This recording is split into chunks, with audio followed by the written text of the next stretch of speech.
We're live. We're rolling. How you doing today, Matt? Doing well. Awesome. So, as we were chatting about before, you have a podcast, and so this is not your first rodeo. That's right. I have a podcast called The Science of Politics that's distributed through the Niskanen Center in D.C., and I am a political science professor at Michigan State in addition to being the owner of Hooked. That is awesome. Co-owner. Co-owner. You and your wife own it together, right? That's true. That's cool. She's there right now, I'm assuming, working? She's at home, but will be there soon. Okay. How did you get into doing a podcast yourself? I was asked to do something through this think tank in D.C., and they had some ideas about sort of blogging and things I should write about. And I said, well, what about a podcast? Because that's sort of what I wanted to do. And I had been posting a lot of research links online that people had been interested in. And I just wanted to talk to the authors and try to share some stuff that doesn't usually make it out of academia. Very cool. And what kind of topics do you discuss? I mean, obviously political science type topics, but is there any like specific niches that you try to stick towards, I guess? The goal is to apply research to current events. So, for example, we just did a podcast on early voting and how much that impacted the 2022 election. And we just did, and we're doing the next one on the congressional leadership elections, like Nancy Pelosi turning things over to a new generation, and sort of what research says about the role of those actors. How many episodes have you guys done? I think we're at 136. Wow. So how often is it? Every couple months? It's biweekly. Biweekly. Okay. Cool. That's really cool. And then you're a co-host on that as well. Or are you the? I'm the primary host. You're primary. Yeah. Okay. Cool. Now, are you from the Lansing area? Were you born and raised here? I am not. I'm from Columbia, Missouri originally, and I moved here from Berkeley, California. Oh. So how long have you lived in Lansing? This is our 16th year. 16th. And you've worked at MSU all those years? Yes. And I think you mentioned that you're a professor there. You're a political science professor. I am, but I'm also the director of the Institute for Public Policy and Social Research, which is sort of the outreach to state government. So in addition to more normal academia stuff, I do stuff related to state government as well. What made you want to get involved in political science? It seems like one of those topics that like there's so much drama, especially now, right? More than ever, there's so much drama just attached to all these different topics. And whether you believe one thing or you believe another, you're almost looked at as an enemy from one side or the other. How do you navigate those waters? Yeah, it always seems like a lot is going on in politics. When I first started entering, when I did an internship in D.C., I actually got to go see President Bill Clinton's impeachment trial in the U.S. Senate. And it was at that time, it's the first impeachment in 100 years. Crazy things are happening. But in retrospect, it looks like a pretty calm time in D.C. Because things have kept happening. So it is, I think I've always been interested in sort of following the news, but stepping back a little bit and trying to figure out the broader trends and what's happening. Now, being a professor in that field and looking at things from an educational standpoint, how do you see it affecting the political climate itself? How do you see it affecting like the minds of young people today? Do you find them getting do you find that they are, I guess I can't even think of the question I want to ask. Well, there's a bifurcation. Most people are not paying very much attention to politics, and just have other interests and might tune in just a few weeks before the presidential election. Yeah, that's a huge problem. But the capacity to be sort of hyper involved, to listen to 10 podcasts on current politics, and to follow very closely what's happening in DC. Has never been easier. So we have a group of people who sort of hyper involved, and those tend to be the political science students. So I see them, but it's useful to remember that most people aren't paying much attention. The other thing, because I'm involved in state politics, is that we've had sort of a decline in the local and state political interests compared to the national. So if you, why do you think that is?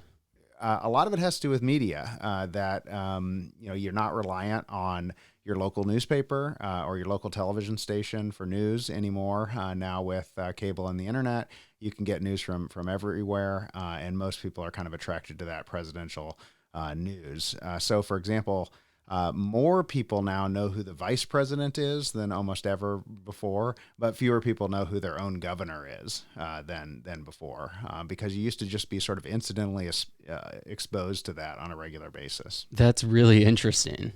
I would have never guessed that. Now, what are your ideas on I mean, you mentioned how most people know who the vice president is, but like she hasn't made any statements. Exactly. So we're just paying a lot of attention to national news, and we're getting exposed to that kind of information. Whereas we used to, you had to, even if you were finding out where the garage sales were or looking up the local sports scores, you weren't that interested, but you were sort of incidentally exposed to who's your member of Congress, who's your governor, what are they doing on a local level, and we can't count on that anymore. Do you focus a lot on local politics? Like teaching it? And I don't, but that is my wife, Sarah Reckow, is a professor in urban politics and political science, and so her main focus of research and teaching is local politics. Do you ever find yourself getting overwhelmed with obviously the political climate and just how crazy things are and I mean, because you're kind of in that world, you're surrounded by it like all the time. Do you find yourself getting overwhelmed by it? Well, I've always been one of the hyper interested people, so I tend not to get overwhelmed. We are overwhelmed trying to run a bookstore cafe and do everything with MSU, but not as a result of the political climate. Things are always happening in politics, and I've always been interested in following them closely. And then, of course, you always wanted to teach, right? Did you start out? You obviously didn't start out teaching in college, in colleges, right?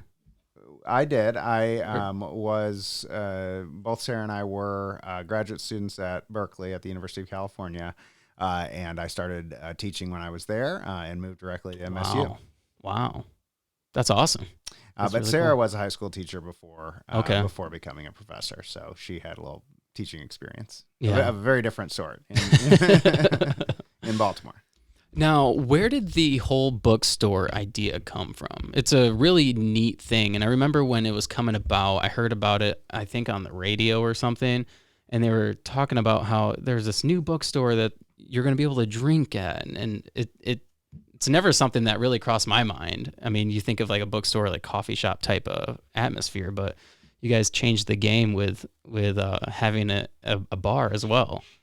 Well, it is a bit of a national trend. There's probably 25 of these kinds of places, and a lot of them are in college towns. So we're not the first, but it is kind of a rising tradition.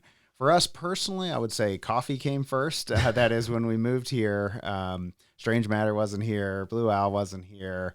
There was nothing but Starbucks and Bigby, basically. And so having moved from California, we imported our coffee, I guess, from personally, and then we sort of missed the coffee shop kind of scene. So we wanted to do that and have for a while, and we went to several places in California that were kind of a combination of a bar and a coffee shop. So you could kind of rotate through the day from cool. kind of the coffee format to the bar format. So we were interested in that. And then we took a sabbatical to Cambridge, Massachusetts. That means we lived there for a year.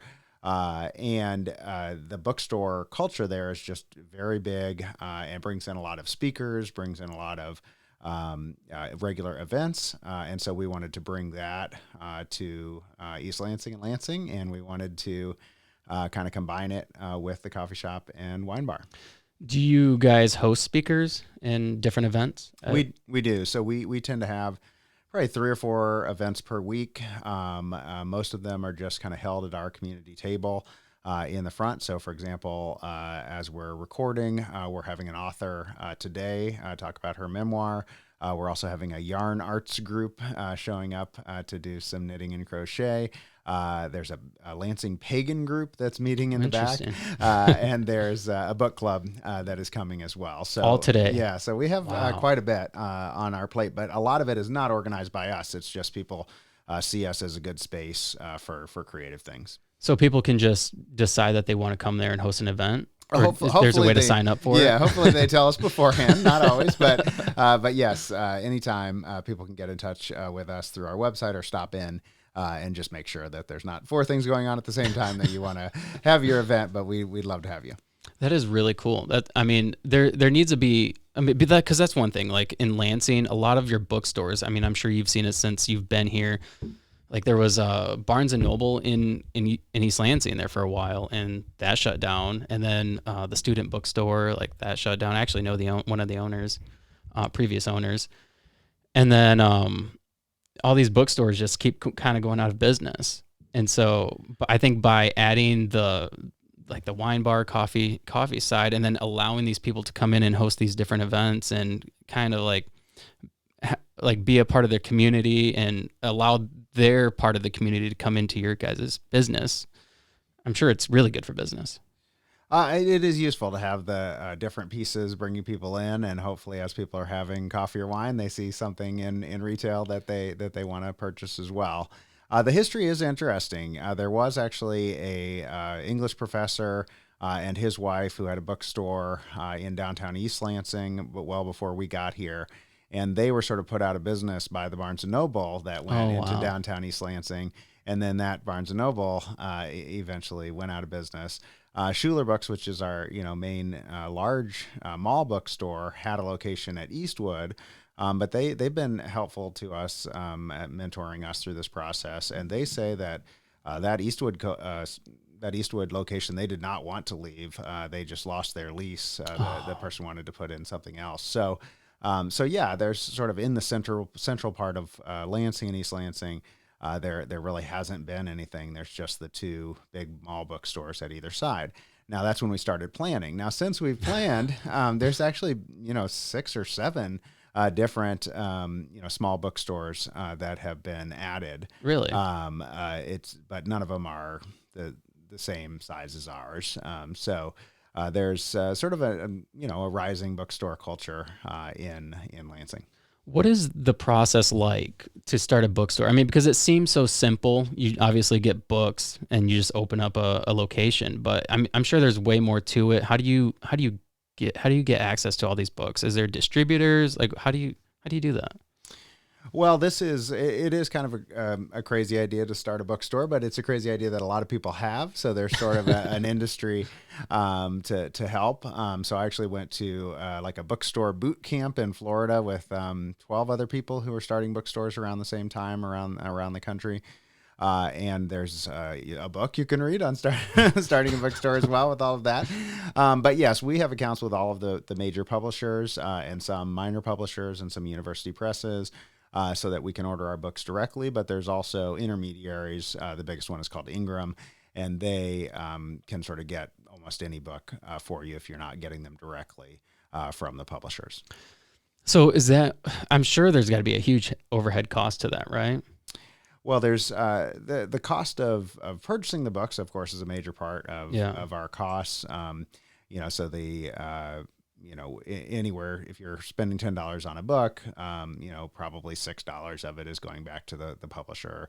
Of course, there's other expenses just with opening the store and staffing. It's important for us to have a staff that wants to be there, that treats people well, and we do have that. But that means that we do have to have the store staffed, and that's a big expense as well. How many employees do you have? There's 17, but that's a little misleading because this is the vast majority are part-time. Okay. And we have a lot of students, for example, working there who are also going to school while they're working there. So there's a lot of people, but many of them don't work a huge number of hours. That's cool. Do you find that it was difficult to find employees? Because I know that was a huge struggle for a lot of businesses and local businesses. For us, it was not difficult. We just posted just an ad, and we got like 400 applications before we opened. We interviewed like 40 people or so, and we found a great group. We've had some turnover since then, but not a lot lately. So we've been able to find a good group of people.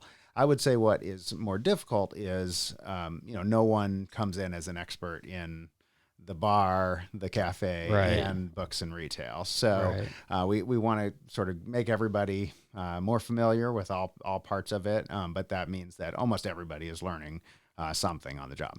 So you said you attended these like a boot camp for bookstores. What was that like? It was really interesting and inspiring to see. We had two lawyers that were sort of changing professions and starting a bookstore. We had we had several people who were starting a bookstore in a small town that did not have a bookstore. So all of that was interesting to see, and you can tell that people really see this as a big part of the community that they're in. Do you find that since you're in that realm now, I mean, obviously technology is greater now than it has ever been as far as like being able to read and listen to audiobooks. Like I read, but I don't read as often as I should. I listen to a lot of audiobooks, but and podcasts. But do you find that there's still a huge need for books, like the physical books? Yeah, so people can do the new versions through us as well. So we have a partnership with Libro.fm, which is just like Audible but for independent bookstores, and you can get Wow. all of your audiobooks through there. And I also listen to audiobooks, and you can also get digital copies of books through our website at hooklansing.com. But most people are still interested in physical books. It's interesting to see the transition. We had this kind of moment when the Kindle was big and everything's going to move to digital, and really that's been in decline for 7 or 8 years now. Why do you think the, that the, is? the digital kind? The audiobooks are still up, but they started from a very small portion. So most book buyers are still print book buyers. Why do you think there's a decline? Do you think it's because of the other distractions on your devices? Could be. I think it was just a niche that some people really liked, and then others, just never convinced anyone else that this was like a bad technology or kind of Right, your kind of right. normal book. A lot of people just still don't see much of an improvement from the Kindle digital version. I think audiobooks are different in that obviously you can you can experience them while you're exercising or walking Right. or doing something like that. So that is going to attract some people as well. But books tend to attract people who think the book was better than the movie, and don't necessarily want to be able to do some imagination while they're reading. Right. And you can do that more easily with the print book. Yeah, yeah, and it's also cool to have the like the actual book in front of you. Mm-hmm. I was just telling my wife that I want to have David Goggins. I'm a huge fan of David Goggins, and he just released a new book this week or last week, and I want the actual book, and then I also want the audiobook. And she's like, "Why?" Yeah, the interesting thing is that a lot of this was about pricing. So when Amazon started the Kindle, they were selling almost most books for $10. But that wasn't because a large part of the book cost is the printing. That's just they were just selling it at a loss in order to get people Wow. to buy Kindles. So that's only going to last so long, Right. so long. Right. So, whereas for audiobooks, you don't really get them cheaper necessarily because obviously there's an additional production cost to the audiobook. So I think that's an important part of the story of why print books are going to remain in fashion. Is it really just isn't a large part of the cost, the production of the book itself. Now, being somebody that owns a bookstore and being a professor and all the other things you do in life, you are obviously really busy. Do you still have time to read? I do still have time to read, and I also listen to books and do digital, so I do all of them still, depending on what I'm up to, and I tend to be reading in all three formats at once, at least something, just so I can switch to what's available to me at the time. But I also just like to walk around the bookstore and start picking stuff up. And I always, even though I'm the one who orders a lot of them, I still see new stuff, and I get interested in reading new things as I browse. What kind of books do you read? I read almost all nonfiction. But I tend not to read like the straight politics stuff more. I read a lot of science, psychology, a lot of some nature, but also some current events and history. That's cool. That's really cool. Yeah, I mean, you seem like a real like normal guy for being a professor. Like, I mean, typically when you think of a professor, you think of somebody who's kind of like suit and tie, like kind of uppity a little bit. But I like that you are like you're just down to earth. Like you seem like a normal guy. And I could imagine that being in that realm, where you're in the educational realm, you're constantly surrounded by books, and I don't remember where I was going with this statement. Well, But it does help to ground and not be lost that we do have the cafe. So you're not sort of in the intellectual world the whole yeah, time, but you're more directly saying, that, okay, what am I going to have to eat and drink? that's where I was going with it. Yeah. Like you would think that you would get overwhelmed with that, and I mean, obviously by having the bar, you kind of can let loose a little bit. You can definitely take a break and do something a little different. But I think it's nice to be introduced to new stuff as well. So, for example, we have a lot of local authors in, and it's almost never a topic that I would have, on my own picked up. Do you stock local artist or authors' books in your stores? Yeah, we stock local authors' books, and we have regular events for local authors. And what's interesting is it's almost always interesting when you can meet the person who wrote it, and they can tell their personal stories. So even genres that I don't really read, I'm still drawn to when I meet the person. Have you met Allison Spooner? Yes, yeah. Allison, I believe, runs our writing group. Okay. So we have a regular writing group the third Thursdays that meets at our community table, and folks can come in. And she usually, I believe, she does kind of a prompt or kind of an opening, and then that also lets people start writing. She's very good at what she does. She's been on this podcast before too. But yeah, I like Allison. She's really cool. Yeah, that's really cool. I really enjoy the fact that you allow all these local people to come in, because it offers not just a way for people to come in and buy books and hang out, but a way for people to get an education as well from other people. That's right. And, I think people learn that there's interesting people in their own community, and that's an important part of what we're doing. But it's also just nice to have kind of a regular event schedule. Our managers would say we might put too much on the schedule, but it's useful to have a regular thing. So something new is happening every day. And we do, for example, we are in the bottom floor of an apartment building. And so, I just want the people who live there to imagine that, if they don't have anything on their schedule, they can come down and hang out. Come down and, there'll be something happening. That's really cool. I've actually never been in there. I want to though.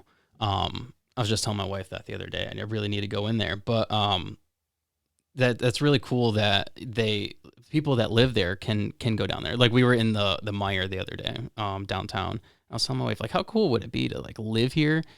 Essentially, you have like a store inside your home, and I mean it's the same way for the bookstore. You have a bookstore in your home. That's super cool. Yeah, and we do have some regular customers from inside the building. We're also, in an area just south of Frandor where there's a lot of new apartment buildings. So there's a new student building. There's the Skyview that's kind of a mix. And those people really didn't have much to walk to unless you wanted to try to walk into Frandor. And so we're also, I think, a nice place for people to be able to meet who are in that new region. And there's other places opening up there. So there'll obviously be a lot of foot traffic as well. Mm-hmm. Correct, right? Yes. We already have the Tropical Smoothie is open, what do you call it? Like a tapioca balls tea place is open. Old Bag of Nails, kind of an Irish pub fish and chips place is open. There's a physical therapy location. So there's quite a bit there, and it's a very unique space because but right behind us is a new building for retired people. On to the side of us is a building entirely for students, and then our building is more of a traditional mix of apartment dwellers. And then, the whole project was sort of an environmental project to try to deal with the runoff from Frandor, not getting into the the Red Cedar River. So in behind us, there's also two new lake retention pond lakes. There's new trails that connect to the river trail. There's a new amphitheater that they're putting in for events. So it should be a mini little region for people to explore. Yeah, that's really cool. It's really cool to be a part of the community in that aspect, right? To be able to own something that is like essentially a staple in the Lansing community. What does that feel like? It is, and a big part of why we chose that location is it's right on the border of Lansing and East Lansing. So we're in Lansing, but we get a lot of traffic from East Lansing and the university too. We're walkable to the university. You can walk right through Brody on a path to get to games or whatever from our spot. And we have a little art in back that was done by a local muralist with a little hint of Lansing on one side and East Lansing on the other, and the river in the middle. So you can sort of see that combination. And we had representation from the mayor of Lansing and representative from East Lansing when we opened, and still have representation from both cities. And from my point of view, because a lot of what I do at the university is to interface with state government. And to try to remind people, it's only 3 miles away. It's a very big part of our region. And for those of us who are, interested in government and politics, there's a lot going on in town. So we've been able, I think, to do some merging of those two communities that you wouldn't normally see. That's actually a really good point, because for the longest time, Frandor was almost like it was so weird, because you were in Lansing, but then there was like a clear boundary of East Lansing and Lansing, and it seemed like there was like a divide, like some sort of weird like okay, this is East Lansing and this is Lansing. Like they're clearly two different locations. But now, like that whole section where your bookstore is, it's like you had mentioned, it kind of merged the area together, and so that's kind of cool. It has, yeah. And Lansing, as you know, kind of has an interesting culture where people are very proud of living here, but they can also make fun of themselves. And so we sell Frandor shirts and mugs and cards and stickers, and we sell a lot of those. We sell a drink called the Big Red Orbs, which is kind of a holiday drink to celebrate the ornaments in downtown Lansing. We sell a Frandorf sandwich. That's sort of our take. We have some of the Lansing Facts T-shirts that have the Sears Tower on them. That's cool. So there's a lot of local stuff. We try to take advantage of that. That people really do. We have the Love Lansing stickers as well. People do love Lansing, but they also don't take themselves super seriously here, and we hope to embody that. Yeah, no, that's one thing by doing this podcast. I've met so many people, because I've interviewed a lot of like local artists and local business owners, and they all are super proud to be part of Lansing. And before I started doing this podcast, I didn't realize it. Like I was one of the people who are like, man, Lansing's so boring. I hate Lansing. But then like as I started getting more into the community, you realize that there's so much more. There's always events going on. There's people who are trying to make the community a better place for everybody. And like such as your business, like you are obviously trying to make East Lansing better and Lansing better by hosting these events, allowing people to come in. You are providing a service, not just a bookstore, but a place for people to kind of come and hang and drink and talk and hang out. That's right. And we do have local arts and cards and stickers and everything like that as well. So we try to have some local products, but also, to also bring in some things that, you might be used to seeing more in a larger city, where you have this kind of combo of retail and cafe space. We try to make that part of Lansing. Now, having the bookstore, has it made your life more crazy? Do you find yourself like just busy beyond belief? Well, we are very busy, but we have competent management and staff. We knew that we were only going to be able to do this if we, didn't do it on a day-to-day basis, and we're available sort of solely for the emergencies and the difficulties and the ordering. So I still have some things that are clearly on my plate, but because we have management and staff, we can still, leave the area, and it is still, that's nice. Things still proceed. That makes it fairly impossible to make money as a business venture. But that was sort of a known trade-off that, if we're not going to be there all the time, then we're going to need to hire people who can be. And that's going to mean that it's profitability has to be secondary to, Right. to making it work. That's very cool. I mean, I think that's for a lot of people, that's a difficult thing to want to do because, for one, you're kind of giving up control a little bit. I mean, you're not there to micromanage things, and then you're also losing that profit, aspect of things as well.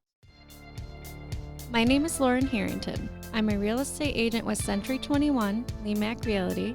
Whether you're looking to buy or sell your home, I can help. From the big cities to the small towns and anything in between, I can make your home buying dreams come true. Come join the Century 21 family. Contact me anytime at 989-534-6430 to begin the process. I look forward to hearing from you. Sounded good. Yeah, and it's a privilege to be able to do this because we do have jobs that enable us to do it and to take on a new venture that is not going to make money from the beginning. Yeah. Now, being a business in the East Lansing area, what is your take on the way things are going in East Lansing? Do you think that things are growing, getting bigger? Like, what is your opinion on that? Well, we think Lansing and East Lansing are both doing well. There's a lot of new things happening. We're happy to be part of it. There are some interesting local institutions as well. We've been privileged we're kind of on the marketing campaign for MSU FCU because they've been kind of promoting us as a business client, and people don't know they do business work. But I've seen that. Yeah, you guys posted something about that. That's kind of an example of there are local institutions that are still big and capable of doing these things, but still have a local touch. So we like that, and also that we have some local vendors. We have. For example, we have products from Sweet Encounter Bakery downtown. We have products from Social Sloth, which is also downtown. We have, we're able to have a bunch of products that draw from the local area. Now, do you guys go around and select these local products, or do these people come to you and want to offer to sell it in your store? How does that work? Most of these have been there from the beginning, where these were places that people we already knew and places that we already went. And so, we knew we wanted to include them in the store. Some people do come to us, but it's nice to be able to select those things from the beginning. That's cool. That's really cool. Yeah, I really like going to places like I just mentioned. We were in the Meijer downtown. And anytime I go to a place that sells local products, I find myself spending way more money because I'm like, that looks really good. I want to support them, or I know them. I want to buy that. And so I find myself spending a lot more money. But like at the Meijer downtown, I was like, man, this is really cool that a place like Meijer would sell all these local products. Yeah, and actually because of that, some of the local people have they're able to kind of survive. So there's definitely several people where Meijer and us are both on their route. And, they couldn't have a business that only relied on selling stuff at Hooked, but because there are some other places that buy locally, they can. That's one thing that I love about the smaller businesses in Lansing is that, I would say you guys' business is probably a little bit bigger than some of the other smaller businesses that I've had on like the podcast, but everybody's so supportive of everybody's business. And it's so strange because like when you think of business owners, and like, for instance, the whole Saddleback thing, I don't know if you followed Saddleback helping out, the Capital City, barbecue place. Like those people you would think would be in competition with each other, but Saddleback helped them out, and now I think they're doing better. But it's so cool to see these businesses support all these other businesses, regardless of competition or whatever, because they know that if you do well, they're gonna do well, and so it's not like a famine mentality. It's really cool.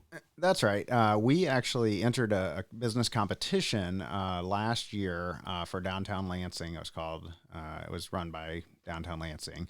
And all 5 of the finalists in that, we didn't win, Sweet Encounter won. Okay. But all 5 of the finalists, including us, are now open. They're not all open in downtown Lansing. They're kind of spread out a little bit. But it's just been nice to see. What was that event for? It was run by Downtown Lansing to sort of just a new business venture competition. We were happy to be part of it. And even though we didn't win, we still know those other folks, and they've now opened, which was nice to see. But also, I think people sometimes misunderstand what the dynamics of competition look like. Like I said, we've had support from some of the other bookstores in town. We also even the kind of history of coffee is interesting. So, Starbucks, everybody thinks, well, Starbucks is putting a bunch of independent coffee shops out of business. Well, Starbucks created the independent coffee shop market, addicted a bunch of people to daily lattes, and now they're branching out. So, I think there's room for people to have to patronize different places, but also to say that I want to look out for finding someplace local that's a part of the community. Yeah, and I think as time goes on, people start to realize people don't want to support places like Starbucks because they're these multi-billion-dollar companies and they have no interest in these local communities, whereas they want to support something like Strange Matter or Blue Owl, whatever some of the other coffee shops are. They would much rather go there because then they know that for one, they know they're supporting a local business, but then they also know that their money is going towards somebody's life, or it's providing for somebody in a sense, because a lot of these businesses give back to the community too.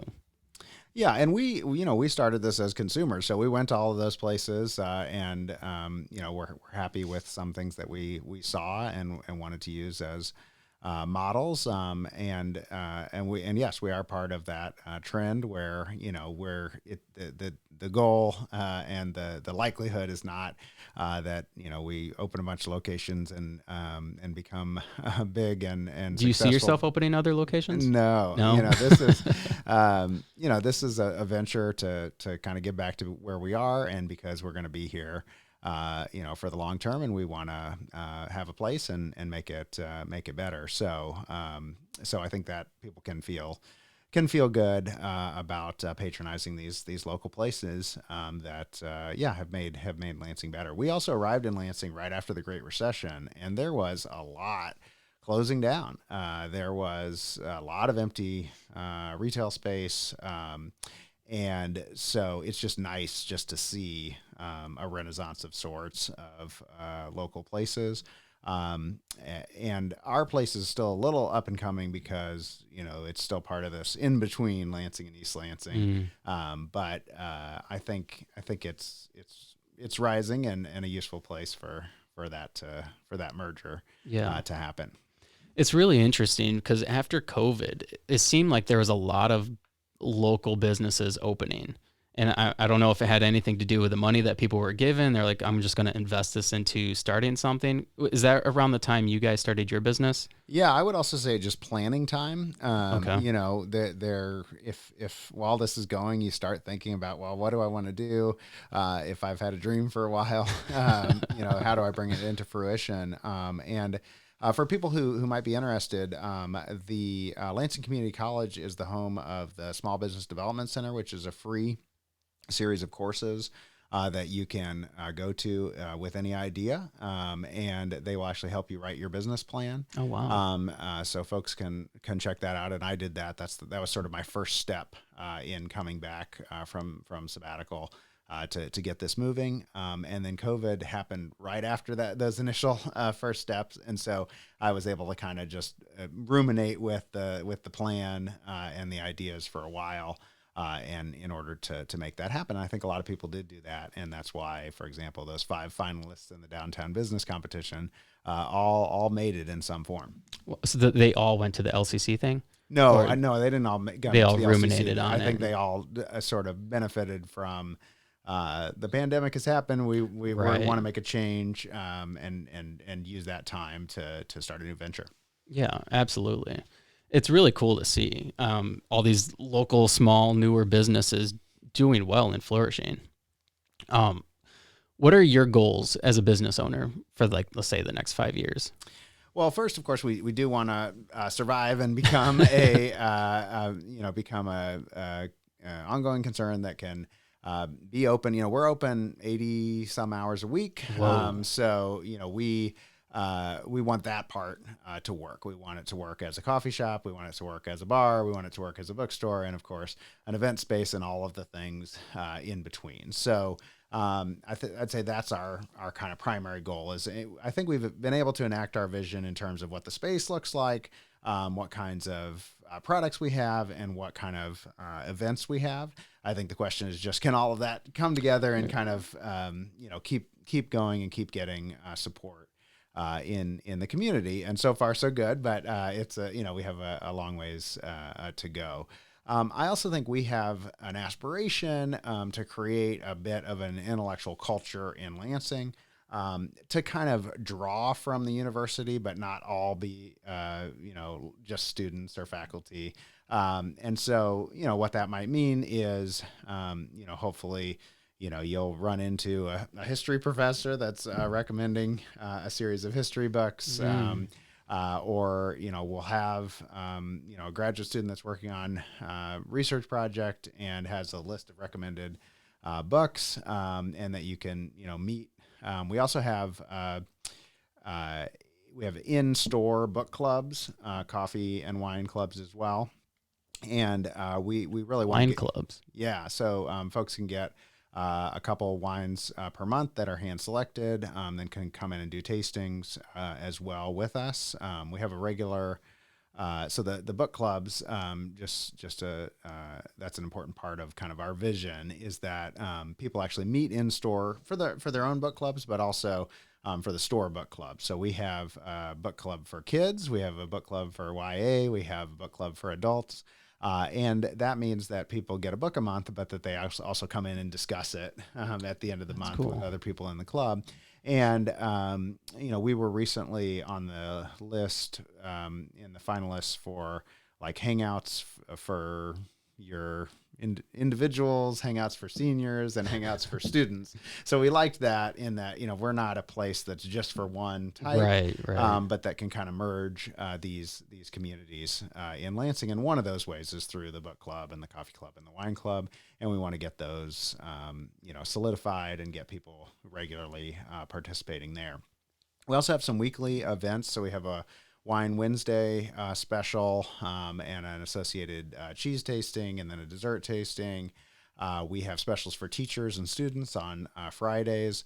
On Tuesday, we have a unique event at 5 called a Parent Happy Hour.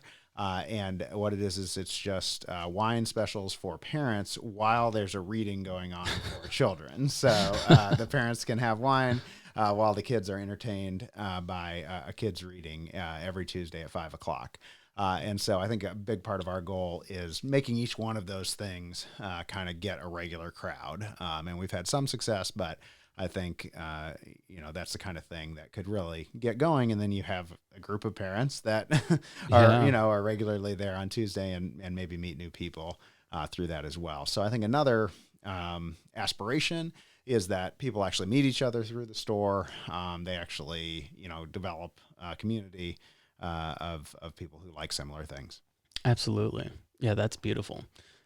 That's the best part about a community, is having this place that you can go. I mean, because like for the longest time, it was libraries, right? People would go to libraries, hang out, and there'd be like a mixed culture there. Kids and moms and dads and of all ages. But now, I don't know anybody who goes to the library. I don't go to the library. I have the library on my phone. That's where I listen to a lot of my audiobooks. We are still supporters of both the Lansing Library and the East Lansing Library. I like libraries. I'm not saying I don't like them, but I don't go to them because we have it on our phone. But yeah, there is also, that you get a different kind of aesthetic and a different kind of space when you can also have a coffee shop there or a bar there. And so that's obviously something that you can't do in a library. So you get a different a different group of people. My wife and doing I, that. my wife and I were talking the other day, because it was interesting. Back in the day, you used to have to go to the library when you wanted to research something. You'd have to go like look up the book and go find the book and then dig through a book and find the pages to do any kind of research project. And now it's like you can just do it on your phone. You don't need a book. Yeah. What we're taking advantage of is people still like to be in a space, though. So, Oh, yeah. we have a lot Yeah. of people who are working on their laptops or their phones while they're in the space, but they still value, okay, there's other people around. Right. I'm not doing it all on my Right. all on my own. So I think that's a useful part of being in a space like this. Well, that's what I liked about libraries too, is because you knew when you went there, it was quiet, and you could just, when you're there, you're focused on whatever it is that you're doing, and you can't get that in a lot of other places. So like a place like yours as well, I'm sure it's same atmosphere, quiet and kind of calm. And it depends on the time of day. So yes, we have a lot of, right now we're in the middle of final studying, so there's a lot of people in there taking advantage of it as a workspace, and we encourage that. But it does get a little louder as we have events, or for example, we also have games that people can play. So if you want to play Jenga or Monopoly or Scrabble or whatever, we have those games available while you're drinking. That's very and cool. You can play that as well. How big is your store? It's 3,000 square feet, including the backspace. So it doesn't quite feel that big, but I think it's going to feel substantially smaller than like a Schuler or Barnes and Noble, but substantially bigger than any of the other bookstores in town, because there really is space, and a lot of it is integrated with the cafe. How hard was it to integrate the cafe portion to the bookstore? I mean, because I would assume that's almost like a whole business in itself, like finding the suppliers and the kind of wine and all that stuff that you want to sell. Absolutely. So we're in 3 different businesses, and we have to kind of learn them all at once, and that's why we need to rely on people who've done Right. more of it than we have. But these are all businesses that amateurs get involved in and can succeed in. So we're lucky for that. I would say our space is way more integrated than most of these. So there's a lot of bookstores with a cafe in them, but they're usually kind of a separate Yeah, that's how space, Schuler's is. separate business. Even the staff are separate. Whereas for us, we really want to make it integrated. So your barista also has staff pick book recommendations in the back of the store. Might also be helping with one of the events. Your bartender can also help you find the best book of a particular type, and I think that's important for us. Not that we don't have any specialists, but that people are kind of integrated in that, and physically that the space is integrated. So we have tables going back into the books section, and vice versa. There's books right when you enter in the cafe section as well. We sell a lot of books on food and wine, of course, as well. We also have wine bottles, so it's a little wine shop as well. And that's Did you guys have to kind of hand store. select each bottle of wine? So that was the fun part, right? You get to taste wine. So it's true. The wine process really is that you go and have everybody taste them and decide what you like. Of course, you do research online, find out what else people are doing, but a lot of it really is hand selecting by tasting a lot. So that was the fun part of getting started. Where'd you go for that? There's about, I'd say 5 or 6 distributors in Michigan that don't have a lot of distribution at like a Meyer or Costco, and so it's not going to find the same kinds of wines that you would find there. And that was kind of our goal, not to kind of replicate what you would find in a store, but Right. stuff that's a little harder to find, but still cover the world, cover the varietals. So we're able to do that. We also have wine flights, which are very popular, so people can taste 3 wines at once. Coffee flights are actually surprisingly popular. People now, I originally envisioned this as, because I'm I drink pretty straight coffee, so I envisioned this as, okay, we're gonna have some beans from Kenya and some beans from South America, and there are some people who want to do that, and we do have pour overs, but people like their sugar adulterated coffees too. So a lot of like what we're having now, we have flights of of different flavors for the season.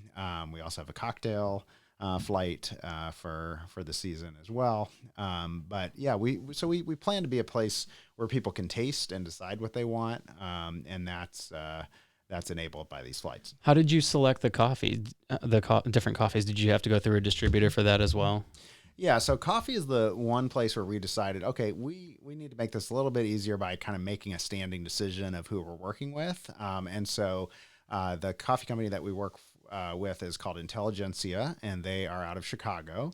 And they are kind of they were in the first wave of the direct trade high-end coffee beans. So they have these long-term relationships with farmers all over the world, where they import the beans directly and then can make either blends or single origins out of those direct relationships. And this was our favorite coffee place, and so we wanted to bring it here. But it has also meant that at least one part of the business doesn't have 50 vendors, but has, a stable group that still offers a lot of variety in terms of types of coffee. And our, just our regular brewed coffee is pretty high end compared to, most of the beans you're gonna get. And every bean that comes from Intelligentsia is, going to be graded in the top 10% of beans in the world, and some of them quite a bit higher. Wow. Yeah, I'm a huge fan of coffee, and that's something that recently I've been going through a whole process of trying to find coffee that I actually like, and it's been brutal because I like black coffee. I drink everything black, but I don't like super sweet, and I don't like I don't know, like there's different flavors I had I think a French vanilla the other day, and I drank it black and it was just too sweet. And so the whole process of finding coffee, I realized that I appreciate the taste of like black coffee and just like the actual taste of the beans. Mm-hmm. Well, you should join our coffee club. We have you have a coffee club. Yeah, so you can come and you get 2 hand-selected bags per month, and it also comes with 10% off all coffee drinks in-house as well. So those are going to both be single origin, higher-end coffees, but will allow you to kind of tour the world over the course of a few months and see what kind of beans you like. You can also always come in and get a pour over of a whatever we're featuring that month as well, which is always going to be a single origin coffee. Very cool. Is there anything else you want to promote or talk about real quick? Well, I think that wine is a big part of what we do. So we haven't gotten a chance to talk a lot about that, but we have 9 flights, I think, right now that you can choose from. So you get 3 different wines to taste of those. And part of the model is, people don't necessarily have to be wine connoisseurs. We can take any hint. I normally like sweet red wine. I normally like, wines from Argentina, and we can kind of go from that to help you define, what you like more. And a big part of that is, you can taste it. So, we're always going to have, like I said, we have the 9 flights. We have 30 probably wines by the glass that you can get at any given time. So you really can taste around and figure out, what you like the best. So we do have beer and cocktails, but we do want to specialize in wine, and we've made that happen as well. I mean, that's kind of the lure of going to like a winery, right? Is trying these different wines. And so by offering that service to people can kind of develop or find out what they like and hope. Can they buy the bottle from you? Yeah, and now every wine that we have in the flights or by the glass is also available to purchase in a bottle. And we actually have deals if you want to buy all 3 bottles that you tasted in the flight. We have a bottle flight that you can take home as well. Very cool. That's very cool. Cool. Is there anything else? There's a lot of information. You gave me a lot of information. I'm like, Hopefully people will come by and try it. We're at 3142 East Michigan Avenue in Lansing. So it is just south of Frandor on Michigan Avenue. So we're on the East Lansing side of 127, but still in Can't Lansing. miss it. You can't miss it. And there's parking in back. It's funny that we still, probably the number one question we still get is there a place to park? And if you look at it from an overview, like from an aerial, you'll see nothing but parking. So there's plenty of parking, but for those concerned, you can get directly reserved spaces, and there is a back door to go directly from the reserved parking spaces. But there's also parking right alongside. If you come by, give us a try. Do you guys have a patio in the summertime? Yes, we have a patio, and obviously we took stuff away, took the table and chairs away. But yeah, it actually is going to end up. It actually seats about 40 in just outside, so our space expands quite a bit when people can sit outside, and obviously that's helpful for the wine drinking and everything like that as well. Awesome. Well, thanks for doing this. This was fun. I'd like to have you back and maybe just learn a little bit more about you. We talked a lot about your business, but yeah, I think it's very important to have a place like that, and I think it's so important and cool and I love the fact that like a local business like yours supports other people in the community as well.